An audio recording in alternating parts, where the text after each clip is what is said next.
Great. Okay. So everybody, I'm Jeff Glover with Willdan. We represent the California Energy Design Assistance Program, or commonly known as CEDA. And as Luke alluded to, it did in fact replace the Savings by Design program, which has had mixed reviews with those who participate in that program. So basically, what happened was, the California Public Utility Commission wasn't seeing a lot of activity or benefit from the Savings by Design program. So they basically forced the hand of the four large investor-owned utilities to outsource the program, and we as Willdan won the RFP. So we manage this program on behalf of PG&E, San Diego Gas and Electric, SoCal Edison, and SoCal Gas. So if you have projects in those territories, they would in fact qualify for the program. Again, we relaunched this program in August of 21, I believe. Gained popular. We've got about 360 projects currently in the program. So great participation. Obviously, would love to have more in our efforts to help evaluate buildings and from a decarbonization standpoint. So with that, I will jump to the next slide. So what kind of dove into this a little bit. What is CEDA? All CEDA is, we're promoting the electrification, the decarbonization of new building construction, or a lot of times people forget this, or major renovations. So it could be ground up new builds, or if you've got a major renovation project, that could potentially qualify as well. Our team, we work in collaboration with those on the project team to help reduce energy demand, consumption, emissions. A bit of a misconception maybe out in the market. We actually don't replace anybody on the team. Think of us as an extension of San Diego Gas and Electric. We're purely consultative in nature. We collaborate with whoever's on the team. We idea share. We throw out options to consider. So yeah, we're actually we don't replace anybody on the team. And there's a bit of a misconception in the markets. For example, the energy modelers in the marketplace, or sustainability experts, at first felt threatened by us, but as we go along, we're just like, nope, we want you at the table so we can idea share and help come up with the most efficient building as possible. CEDA serves commercial, public, high-rise multifamily. If you've got a multifamily project, it needs to be 4 stories and higher. If you've got multifamily projects that are 3 stories or below, or single family, there's a separate program handled by a different entity, but same premise: complementary, free analysis and incentives, etc. So just know, if you've got a multifamily project, it might go my program, or it could go to another one. But again, all commercial, public, high-rise multifamily, industrial, even agricultural projects located, again, within all 4 investor-owned utilities that are listed here. And obviously, probably most of your work is down in the SDG&E territory. So the objectives of the program, again, we're trying to help advance California's very aggressive decarbonization goals. We're trying to help, as we look at these projects, help promote electrification, all electric buildings, trying to reduce those long-term energy costs and emissions. We're trying to help drive the adoption of what we call hard performance measures, and make buildings true grid resources, but also trying to educate the market that this program is in fact available to not only yourselves but your clients to take advantage of. So that's why we're here today. So why would somebody participate in CEDA? So basically, if you enroll a project, you're going to get complimentary, custom decarbonization analysis to identify and evaluate those opportunities. And again, we collaborate with your, the mechanical vendor on the team. If you've got a sustainability expert, energy modeler, we all are a team, and we just help further identify and evaluate those opportunities. But again, we do that analysis of both the energy costs of energy efficiency measures and the payback. Some measures just don't make sense, so we'll leave that out of the design. We help to guide on those on those measures being considered. Our goal in this program is to trying to help find the most sustainable building that we can with the budget that we're given. So that's one of our main goals also of the program. But again, as mentioned before, the program does in fact give financial incentives to help offset the costs of those decarbonization measures. As we all know, as you look at increased energy efficiency, yeah, costs tend to creep upwards. So there are incentives from the utilities to help subside those rising costs for measures considered. And then also, we're going to try to demonstrate a commitment to looking at some of the high performance building practices and design, and I'll dive into that here in a moment. Oops, forgot to click my slide. So what projects are eligible for this program? So as I mentioned, it's ground up new builds, new construction projects, or major alterations for existing buildings. We're looking for projects in design. Ideally, the earlier you enroll, the better. So schematic DDs is ideal.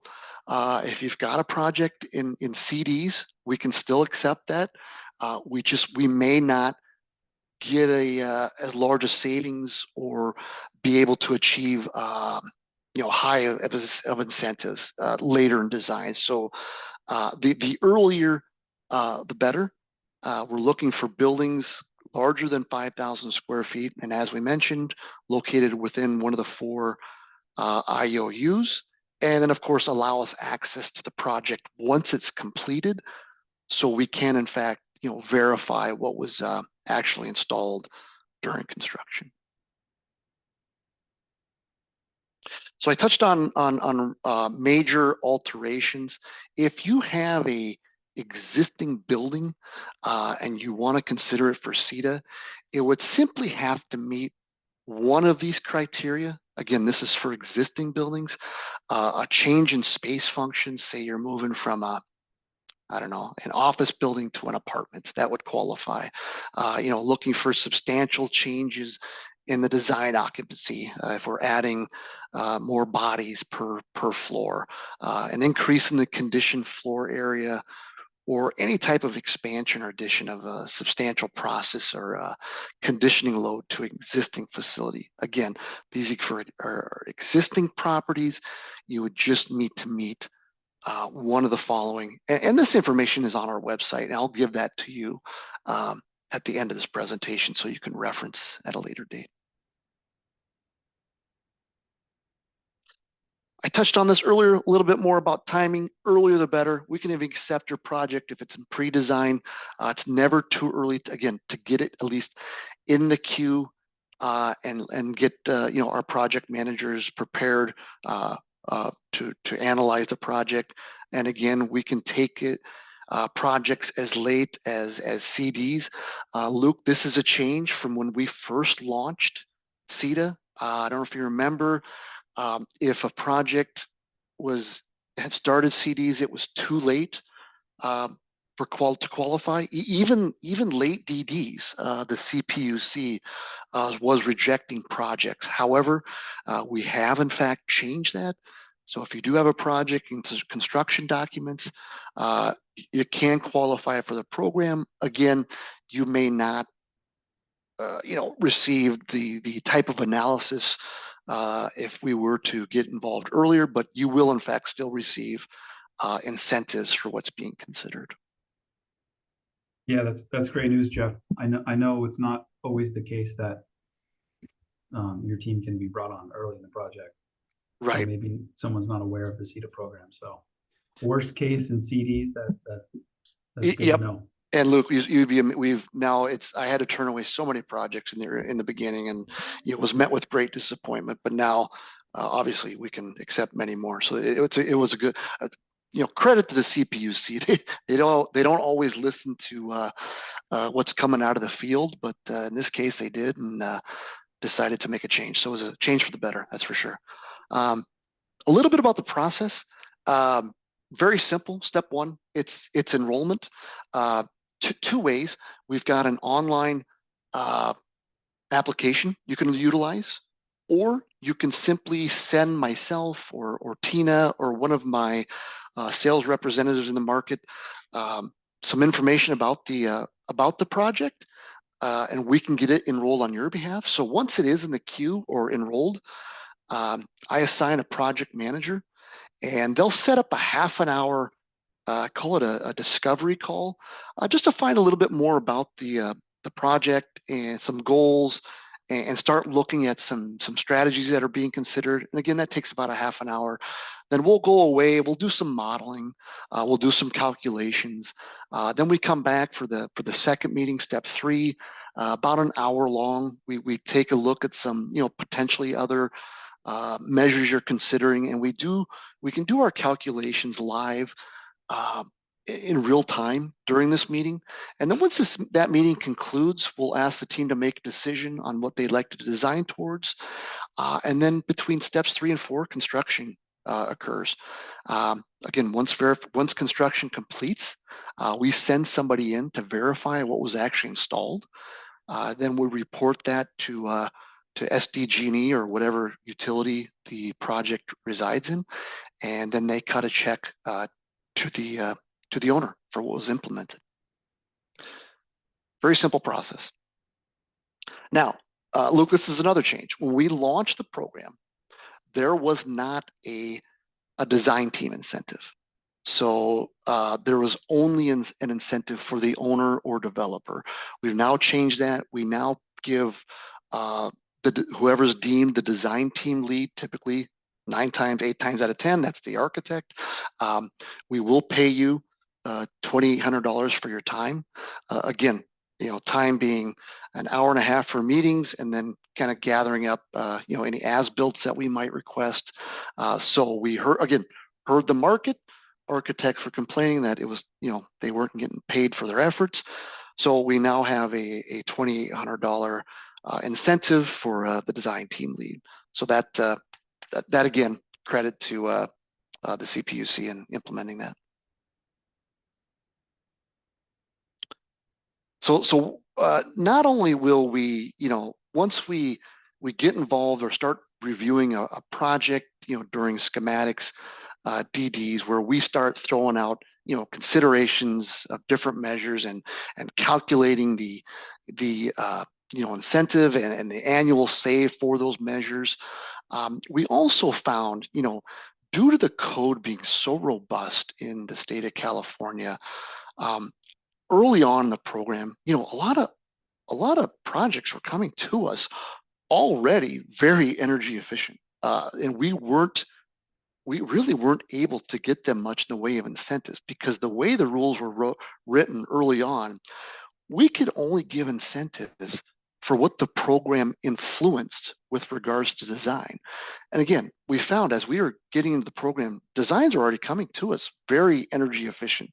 So we added what's called inducements, where we're giving you credit, or we're giving the design team credit, the owner credit, incentives for coming to us with, already robust energy efficiency measures already in the design.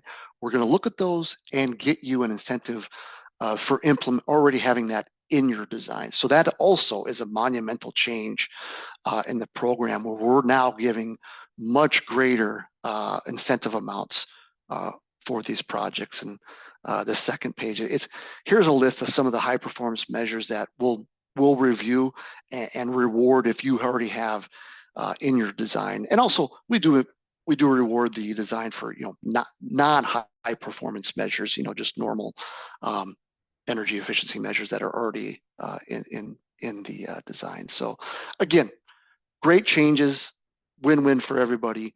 Not only we're giving you incentive for your time, but now the owner and the developer are getting higher incentive rates for participating. And of course, not losing sight of the fact that the reason we're doing this is to help, decarbonize, pursue decarbonization and electrification.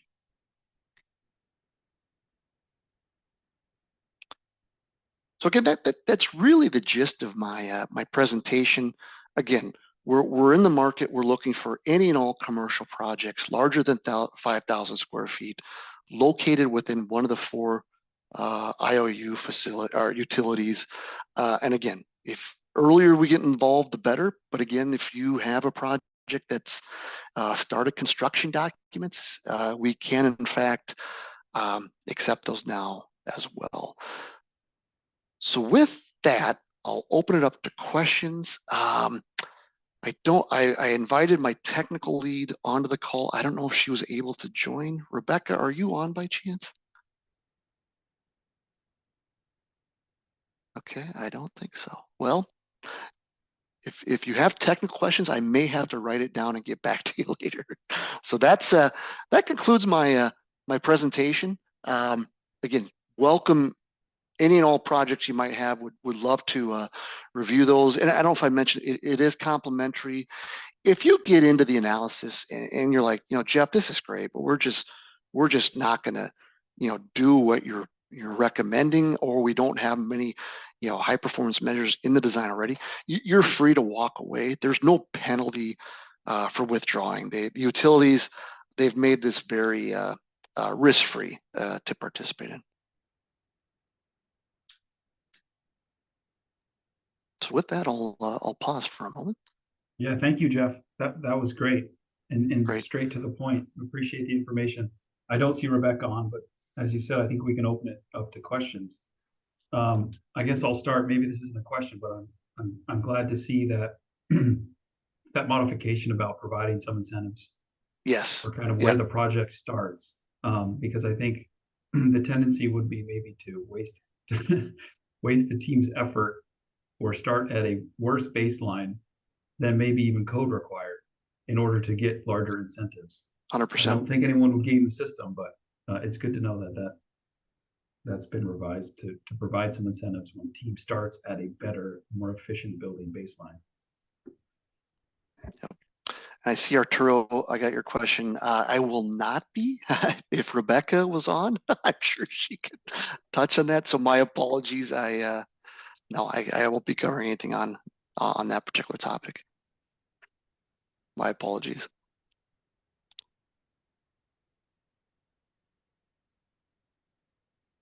Great. Yeah, so thank you again, Jeff. Really, really insightful.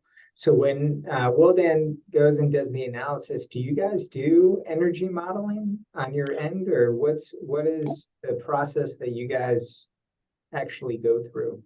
We do. We are required, and it's not to be confused with Title 24 modeling. We do energy modeling requirements that the CPUC requires. So we prepare all that modeling data for the CPUC. Now, having said that, we do have an offering called CEDA Lite. If a design team or if you have a modeler on the team wants to do that particular modeling, they can, and we will incentivize them for doing so. I think it's the program would pay them, I don't want to throw, it's around $8,500 to do the modeling, and will help to guide what's required to be submitted to the CPUC. So yes, you can decide to go either have our team do the modeling, which is complimentary, it's part of the program, or if yourself or somebody on the team wants to tackle that modeling and be paid for that, that's definitely a possibility. Absolutely. Well, that's a really great resource. It sounds like a way of equipping, equipping staff too, to build their familiarity with kind of energy modeling tools. Exactly. Yep. So Jeff, in that case, doing the CEDA Lite option, would that modeling potentially be done by the team's mechanical engineer using Energy Pro or whatever they typically use, or would they be using the program that Wilden utilizes? No, we will take their program, and in fact, modeling. We've got a list of models that we can accept, but no, we would let them use their own modeling tools. We would just review it, and again, then we'd work with the, let's say it's your mechanical engineer who's doing the modeling. Then we'd help guide them on what needs to be prepared to review with the CPUC. So yes, they could definitely use their own modeling. That's great. So Wilden's role would be a support role in helping Absolutely. With the results of the modeling, still provide suggestions on how to cut down energy use or decarb. You got it. Yep. Thanks. And then also we would do all the paperwork required for San Diego Gas and Electric in an effort to get the owner their incentive check as well. Is there any overlap between kind of Wildan's analysis and the 2030 commitment? There is some overlap, and boy, I wish Rebecca was on, but high level, yes, there is some overlap on that. I don't know how she disseminates what's used and what's not, but yeah, I'd have to, my apologies. I don't know the details on that.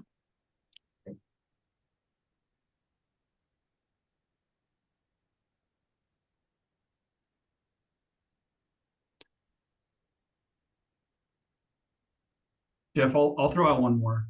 Sure. And I think maybe you can. I don't know if you know the answer. Maybe you can follow up with Tina.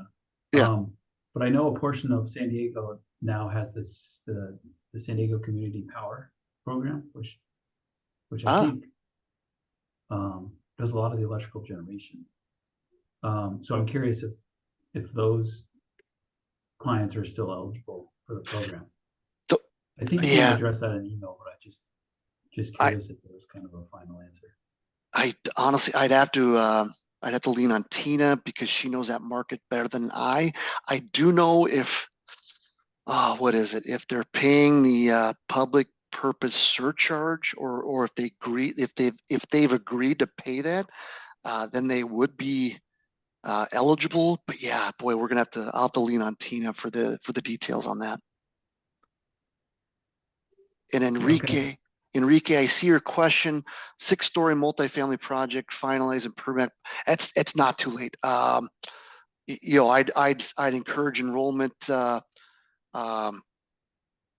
when you can. Let us take a look at it. But the time frame for CEDA, I don't know if your question means time frame. How long does it take for our analysis? From time you submitted, get the project into our queue, to the final analysis, it could be 2-3 weeks or 6 to 8. It depends on your time frame. We'll adhere to what your time frame is. But no, I would say feel free to get that project enrolled now if you could.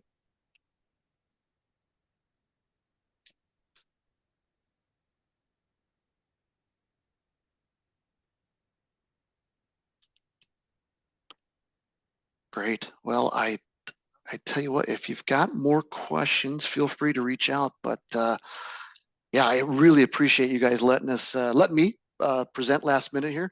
And I handle Northern Cal. If you've got projects up there, I also, if you've got, we represent the same type of program, and I think we're in 21 states. So if you've got projects in the rest of the country, feel free to check with me.